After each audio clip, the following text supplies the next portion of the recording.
Voici la ville de Mexico et voici la véritable ville de Mexico.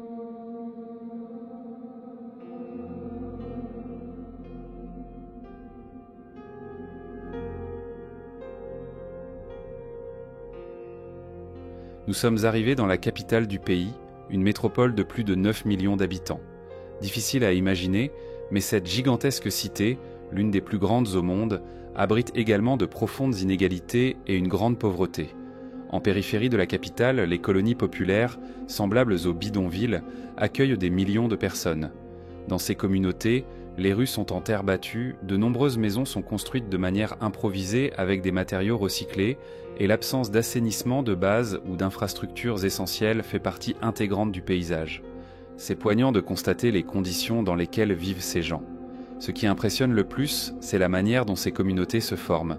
Souvent, les habitants viennent de l'intérieur du pays, attirés par l'espoir d'une vie meilleure. Mais une fois arrivés, ils se retrouvent prisonniers d'une dure réalité urbaine. La vie dans la capitale n'est pas le rêve qu'on leur avait promis. L'illusion d'un emploi et d'opportunités s'effondre face à des conditions où l'accès à l'eau potable ou à des moyens de transport pour quitter ces zones devient un défi insurmontable. Cela reflète l'échec d'un système incapable de répondre aux besoins fondamentaux de ces populations.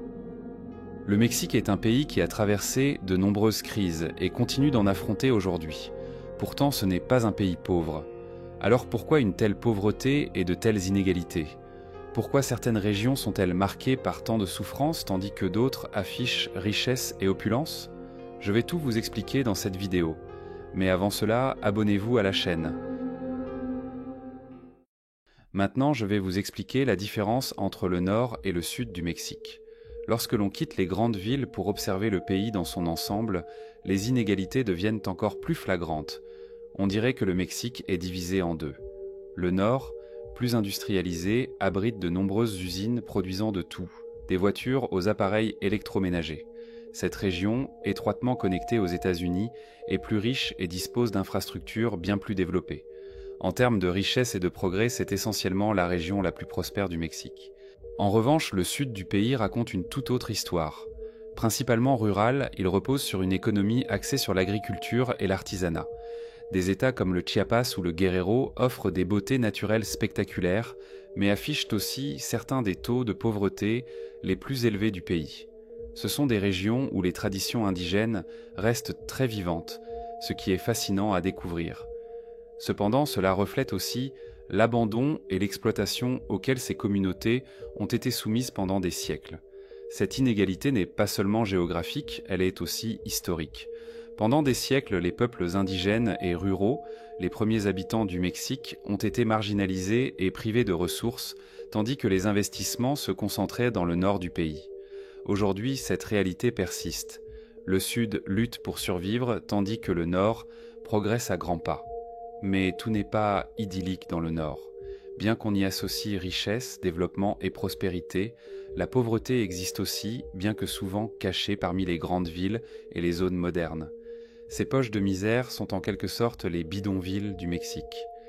J'ai déjà évoqué à quoi ressemblent ces bidonvilles, et il est bouleversant de voir certains quartiers et les conditions de vie de leurs habitants. Ce qui me frappe le plus, cependant, c'est que ces lieux de grande précarité côtoient des zones radicalement différentes, où le contraste est saisissant. Ces personnes vivent isolées, coincées dans un coin sombre, tandis que le reste du pays préfère faire comme si elles n'existaient pas. Mais qui leur a promis ces opportunités ? Qui est à l'origine de tout cela ? Il y a un mot qui résume le grand coupable du Mexique et de bien d'autres pays, la corruption. Lorsqu'il s'agit de pauvreté et d'inégalité au Mexique, il est impossible d'ignorer le rôle central de la corruption. C'est comme si elle était profondément enracinée dans le système, siphonnant les ressources qui pourraient changer la vie de millions de personnes. Mais concrètement, qu'est-ce que cela signifie ?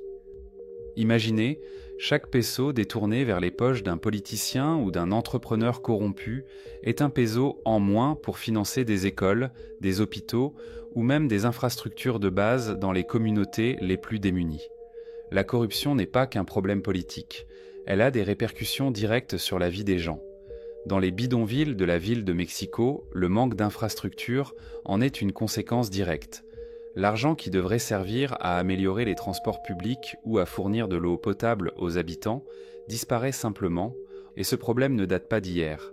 L'histoire du Mexique regorge de scandales de corruption dignes de scénarios de films, mais malheureusement bien réels. Prenons l'exemple de Pemex, la plus grande entreprise pétrolière du Mexique. Cette société a été impliquée dans de nombreux scandales de corruption. Des millions de dollars ont été détournés à travers des contrats frauduleux, laissant le peuple supporter les conséquences sous forme de hausse de prix et d'un service de moindre qualité. Ce sont ces dynamiques, répétées encore et encore, qui alimentent les inégalités et maintiennent une grande partie de la population dans des conditions de vie insoutenables. La corruption n'est pas qu'une abstraction, c'est une machine qui prive des millions de personnes de leur droit à une vie meilleure. De Carlos Salinas de Gortari à Enrique Peña Nieto, plusieurs administrations ont été accusées de détourner des fonds publics, ce qui a contribué à accroître la méfiance de la population envers le gouvernement. L'impact de cette corruption est dévastateur. La corruption ne se limite pas à maintenir les gens dans la pauvreté, elle crée également un cercle vicieux de méfiance et de désespoir envers les autorités. Comment faire confiance à un système qui semble uniquement servir à enrichir les puissants tout en laissant le peuple dans la misère? Cependant, ce qui est incroyable dans cette situation, c'est que le peuple mexicain n'a jamais resté les bras croisés. Au fil des années, de nombreux mouvements sociaux ont émergé pour lutter contre la corruption et revendiquer des changements. Le mouvement Yo Soy 123, par exemple, a été une mobilisation de jeunes contre la manipulation politique et la corruption. Cela montre que la jeunesse mexicaine est prête à se battre pour un avenir meilleur. De plus, des ONG et des journalistes courageux ont joué un rôle crucial en exposant ces pratiques et en mettant en lumière des schémas de corruption profondément enracinés. Cependant, le monde n'est pas un endroit juste. Dans de nombreux cas, ceux qui se sont rebellés ont simplement disparu ou ont été arrêtés de manière suspecte. Puis, ils ont disparu sans que les autorités n'agissent pour résoudre ces disparitions, comme l'ont souligné des sources indépendantes et les témoignages de la population. L'un des cas les plus emblématiques de cette triste réalité est celui des 43 étudiants d'Ayotzinapa. Ces jeunes étaient impliqués dans des manifestations qui n'étaient même pas directement contre le gouvernement, mais leurs vies ont été interrompues de façon que je ne peux décrire ici.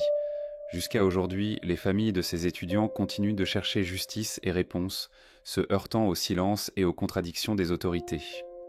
Malgré tout, la lutte continue. La corruption est un ennemi redoutable, mais le peuple n'a jamais cessé de se battre. Les conséquences de cette corruption sont visibles. Plus de pauvreté, plus d'inégalités, un manque de ressources de base pour la population. Beaucoup de personnes se voient contraintes de recourir à des moyens illégaux pour survivre et échapper à la misère, comme le travail nocturne ou la vente d'objets qui ne devraient pas être mis en circulation. Vous savez de quoi je parle.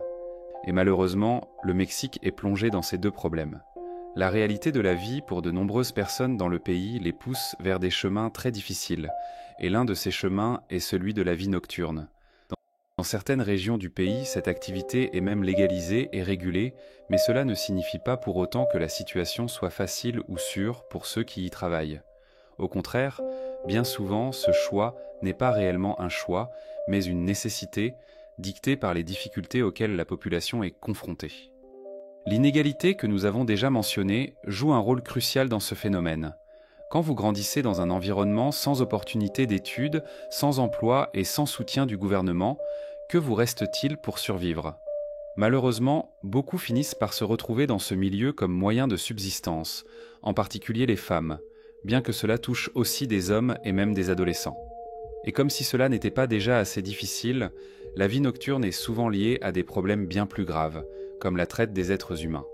Croyez-moi, des personnes sont emmenées dans ce travail contre leur volonté, trompées par de fausses promesses d'emploi ou piégées dans des schémas de dette impossibles à rembourser. C'est un cycle cruel qui emprisonne des milliers de personnes. Dans les régions où l'activité nocturne était régulée, comme certaines parties de la ville de Mexico ou dans les villes frontalières, l'objectif était de garantir plus de sécurité pour les travailleurs de ce secteur.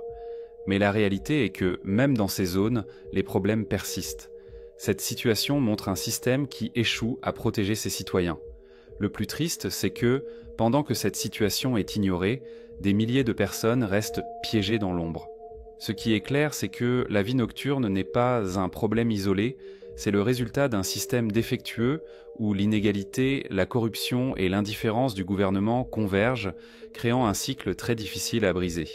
Ce cycle ne se répète que tant que le gouvernement se contente de montrer aux touristes le côté le plus beau du pays. Dites dans les commentaires ce que vous en pensez, et si vous voulez voir ce qui se passe actuellement en Europe, cliquez sur la vidéo qui apparaît à l'écran et venez la regarder maintenant.